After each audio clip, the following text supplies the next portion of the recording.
Hi, everybody.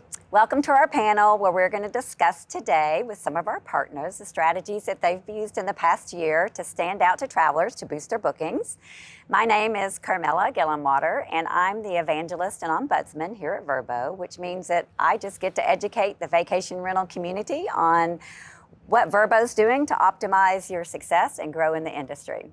So we're going to talk about a few topics today, some that are top of mind for travelers and some that are top of mind for vacation rental owners and managers. And I'm very excited to introduce you to two of my favorite Vrbo property managers. They are seasoned veterans in the industry. They're very involved in their communities and they're very plugged into the vacation rental industry. So Ben Edwards is the president of Weatherby Consulting in Florida, and Ashley Kubison is the CEO at River Ridge Rentals.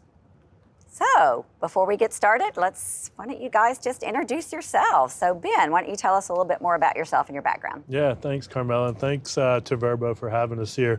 I've been in the business about 23 years and have known you the majority of that time. Yeah, you were a pup. Yeah, I was a pup. It's a wonder I made it this far, right? That said, we own and operate a number of vacation rental management companies as well as provide consulting in the industry. I started out as a kid out of college doing federal tax returns for a New York Stock Exchange vacation rental business, and here 23 years later, we manage some projects in Texas and in other places, but really happy to be in an industry that kind of rewards success, and we're a part of helping these families make memories on vacation. Yeah, that's great. Thank you. How about you, Ashley? Yeah, so I'm, as you mentioned, the CEO of River Ridge Rentals. We are a family-owned business, and we are based in Breckenridge, Colorado. We've got properties in Breckenridge and Copper Mountain, and we specialize in luxury single-family homes. I've been in the business since 2006, so not quite as long as Ben, but getting close. Yeah. And I've seen, it's changed a lot, so I've seen a lot in those years. So. Yeah. Great. Well, thank you both for being here today. I can't wait to share your insights with the rest of the world. All right, so I would like to just go ahead and dive right into our first topic, which has been top of mind for travelers for sure because of the pandemic, the cleanliness practices. So what are you doing on a daily basis to make sure you're living up to your travelers' expectations about cleanliness? 8 in 10 travelers have told us that cleanliness is super important when it comes to making their booking decision, right? And about 1 in 3 travelers said that they really want to see signage and messaging about cleanliness protocols and what you're doing within your properties. So, all that being said, what are you doing on a daily basis to live up to their expectations? So, Ashley, why don't you go ahead and go first? Sure, yeah. So we're doing a few different things. Of course, right when COVID started, we really had to pivot some of our practices. And, thankfully, the Vacation Rental Managers Association and the Vacation Rental Housekeeping Professionals Group came out with their Safe Home Protocol. Yeah. And so we adopted that real quickly, and it was just a great tool. In fact, we not only adopted it for our properties, but also utilized it to advocate to our local authorities. So we've utilized that. We also switched our linens over. Most of them prior had been a variety of colors, and so we switched over to using white so that we can utilize bleach and higher water temperatures. We also switched over some of our supplies, so we started supplying our guests with hand sanitizer and surface cleaner, and then also some of the amenities we started supplying in single-use containers, just for that additional security. Yeah. But one of the biggest things we started doing is one of our owners actually owns a company that specializes in air purifiers, and so we were through that contact we're able to get a hold of a special kind of air purifier that utilizes something called Active Pure, and it's a NASA technology. It's really amazing, and it actually goes out onto surfaces and kills bacteria, viruses, even molds and mildews. It's really impressive stuff. And so we were able to get units for the homes that run 24/7, and we have some special units that are commercial units that we can utilize if there's ever a need to do a full disinfection, say if someone has been sick in the units. Awesome, that's great. Thanks for sharing. So Ben, how about you next, please? Absolutely. So I think at the forefront of the pandemic, we did a lot of research on the front end to determine what it is we needed to do in order to safely rent properties to guests. We managed one project a few hours south of here in Port Aransas at Cinnamon Shore. And one thing that we did through the help of my partners, we bought BioProtect, which is an antimicrobial, and we thermostatically sprayed all of our properties, and we still continue to do that today. And I think that's been very helpful, but we've been very intentional and diligent about making sure that we're really rubbing down these surfaces that are touched a lot. We do also send our linens out. We actually send our linens all the way to San Antonio because we felt like this was the best linen provider in the area. Our linens literally go 3 hours away to be commercially laundered in a tunnel machine. So our linens are also cleaned at those high temperatures that they need to be heated to. But I think fundamentally we've just been very intentional and diligent about doing the little things right, so that we can have a safe guest experience. And so how did your homeowners react to you having thermostatic sprayers and spraying chemicals in their houses? So BioProtect has, there's a website. This is a very large company. Unfortunately, my partner has a relationship with these guys, and we bought a pallet of BioProtect. We got lucky there, but it's a very safe chemical that presents that antimicrobial barrier, so to speak, so that as you touch it, it prevents germs and bacteria from growing and things of that nature. So it's been really safe to use on our furniture and things of that nature, and it's really worked out well for us. Family friendly, pet child absolutely. friendly, That's because we're a family friendly resort, so everything is we've got to pay very close attention to that. It's so great to hear how you've adjusted your protocols over the past 2 years.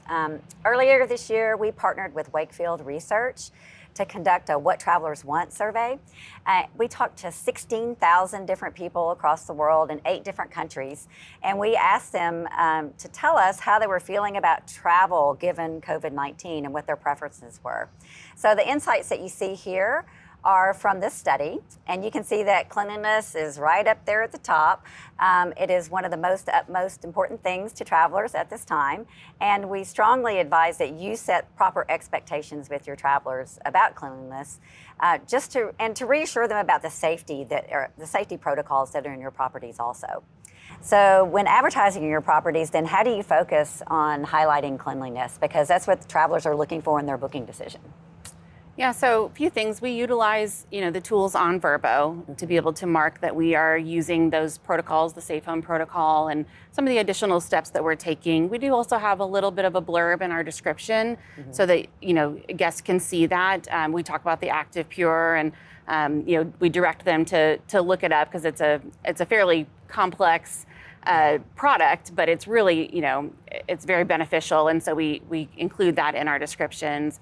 And then we also utilize photos because not everyone spends a lot of time reading. Right. And so we do utilize photos to showcase some of the supplies that we're putting in the house. Oh, nice. What about you, Ben? Very similar.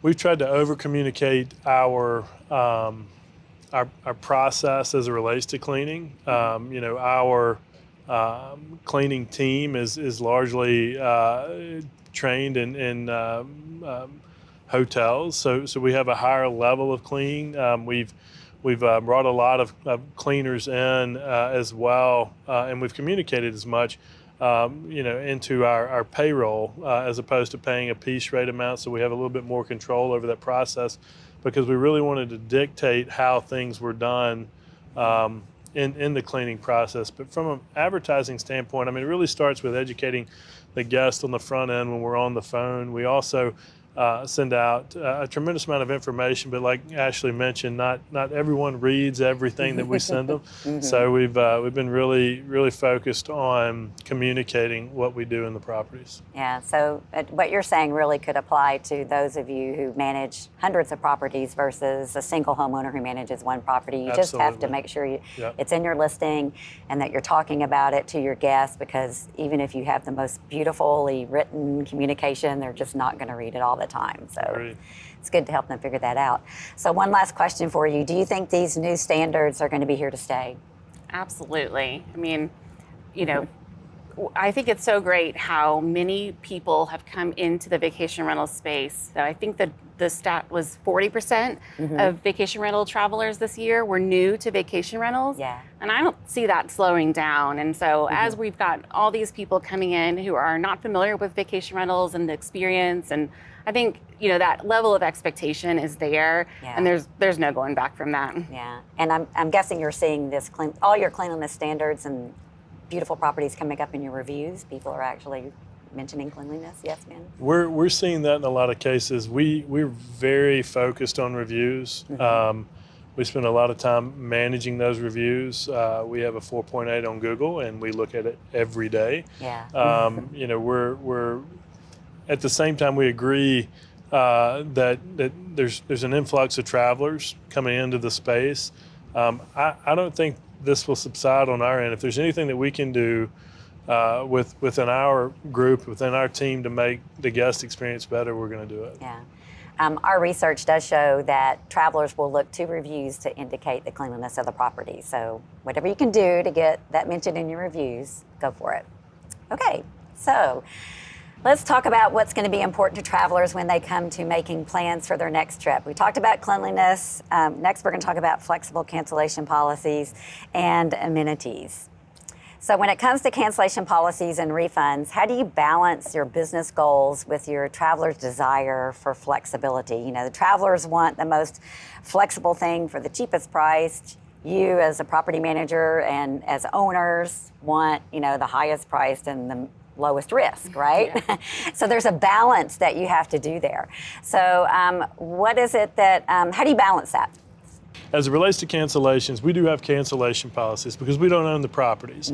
We have, in our case in Texas here, we have individuals, you know, many of which are in the Austin area here, that come down and they buy a vacation home at Cinnamon Shore, and we're not able to offer a similar cancellation policy to that of a hotel because we have a very specific and unique product. So we offer a cancellation period.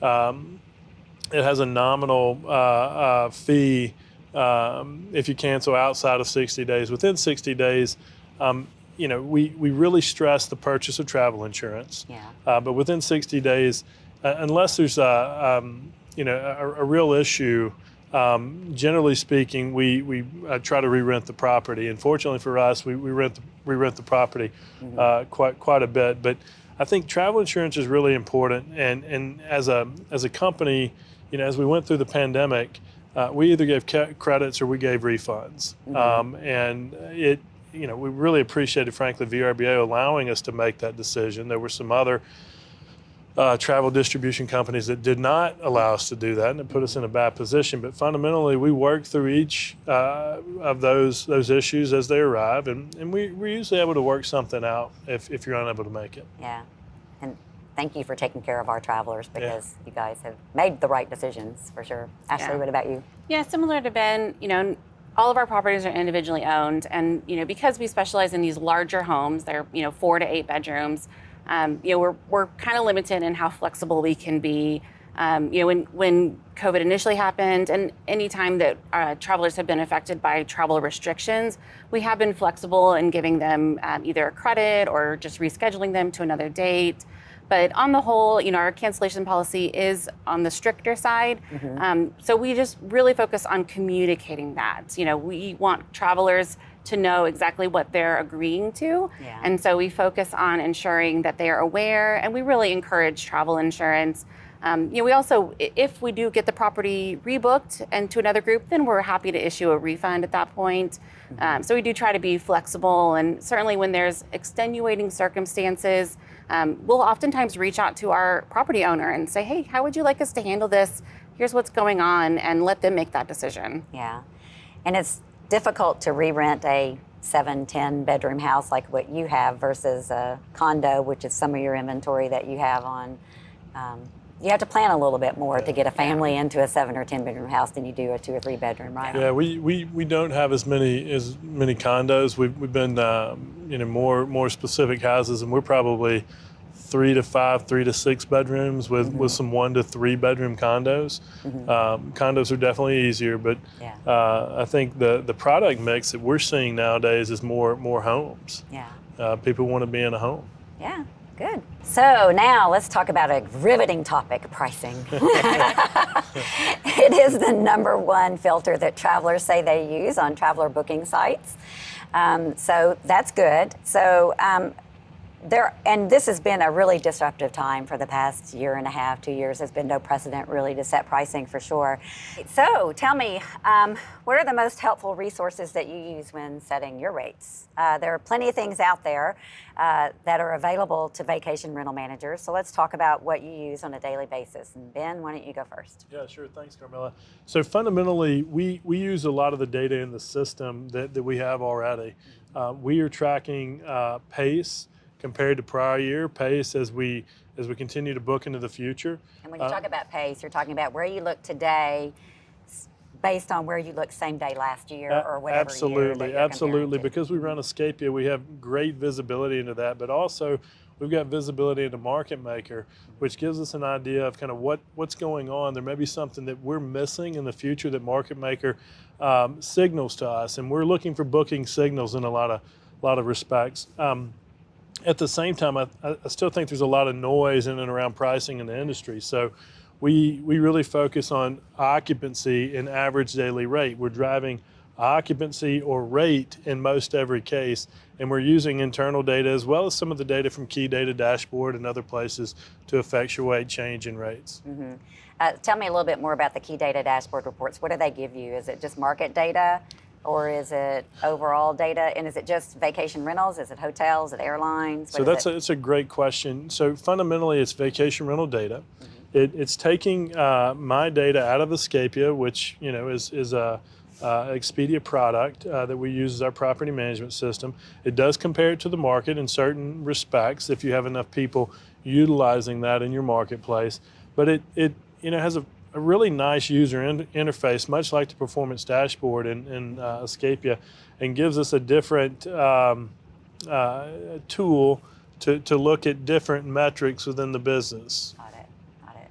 All right, so Ashley, what about you? What do you use? Yeah, so we actually also use Key Data Dashboard and find it to be a really great interface, and it's makes it really easy to actually, it sends me my reports every week, which is nice. Then I can't forget and I can't, not pay attention. It's there in my inbox. And so we, really closely track where we're pacing, especially, right now we're getting close to ski season. And so we're watching that ski season and how booked are we and where were we Does last it show year? The weather forecast too? No, it doesn't. But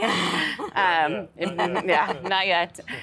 So we're watching that pacing. We're also watching, average daily rate and our occupancy percentage.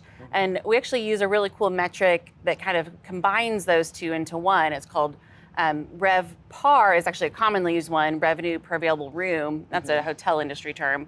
But we like RevPAB, which is revenue per available bedroom. And what that does is take how much revenue your property has made in a given month, and it divides it by the number of available days and the number of bedrooms. And that way you can actually compare an 8-bedroom and a 5-bedroom and get a good basis of comparison. And so we're using that quite a bit.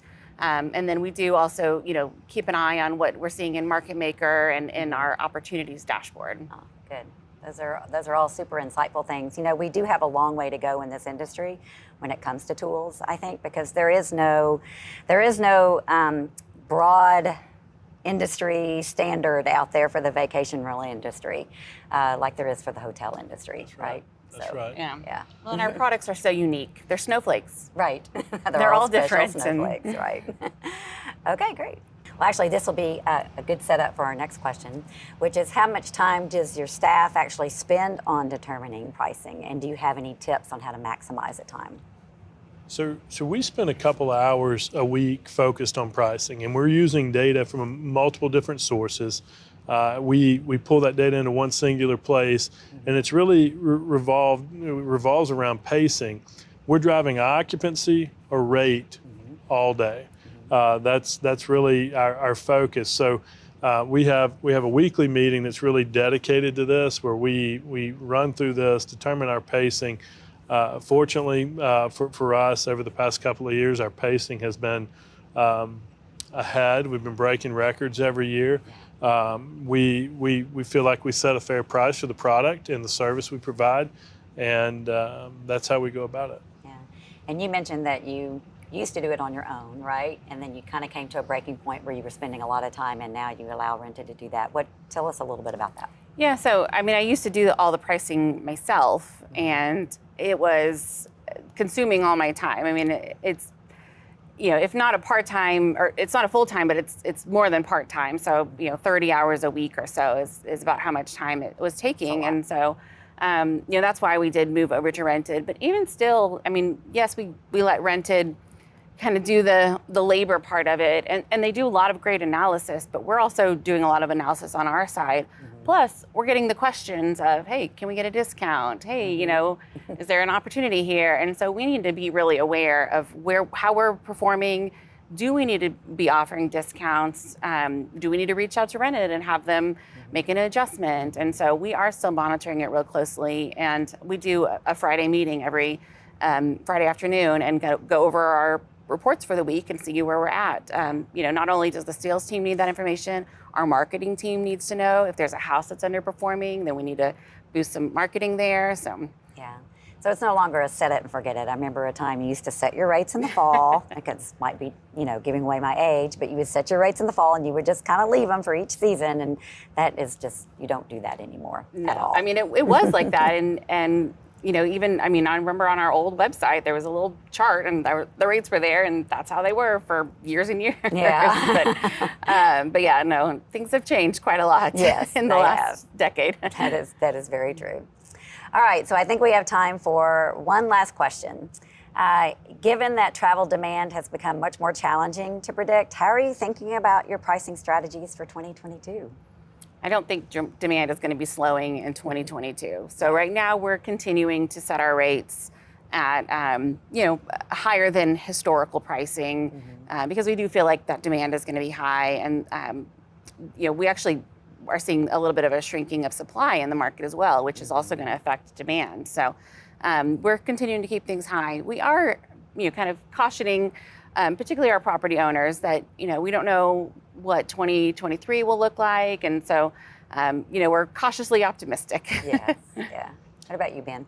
For us, demand continues to outpace supply at Cinnamon Shore at our development in Texas. So we still have this hybrid structure, where we set these rates, and then we would probably make a change to length of stay or some of the parameters in and around the booking before we change pricing. I can't think of a time that we've reduced pricing lately, because our focus is really to produce for our homeowners. In a lot of cases, the people that are on our program have bought the property for investment reasons, an investment that they get to use periodically throughout the year, so it kind of works well. But pricing is been a focus of ours. We're going to continue to focus on it. Demand's been great. This has been really a windfall over the last 18 to 20 months. Yeah. So it sounds like both of you are just going to remain flexible for 2022. That's a fair statement. Look at it constantly. Yeah. Adjust Check it every as week. needed. Adjust. And I will say, if you're getting close to that date, there's a kind of a natural inclination to really lower your lower your rates. Right. But you should really keep an eye on the market as well and the supply. And if there's very little supply left, then you don't necessarily need to lower your rates. And if everybody's always lowering their rates, then that's just a race to the bottom, and that's not good for the industry. And so, just be cautious about offering discounts, and when you're pricing, make sure that it's fair and matches what the market is showing. Mm-hmm. To piggyback on that, I really think that's a fantastic point.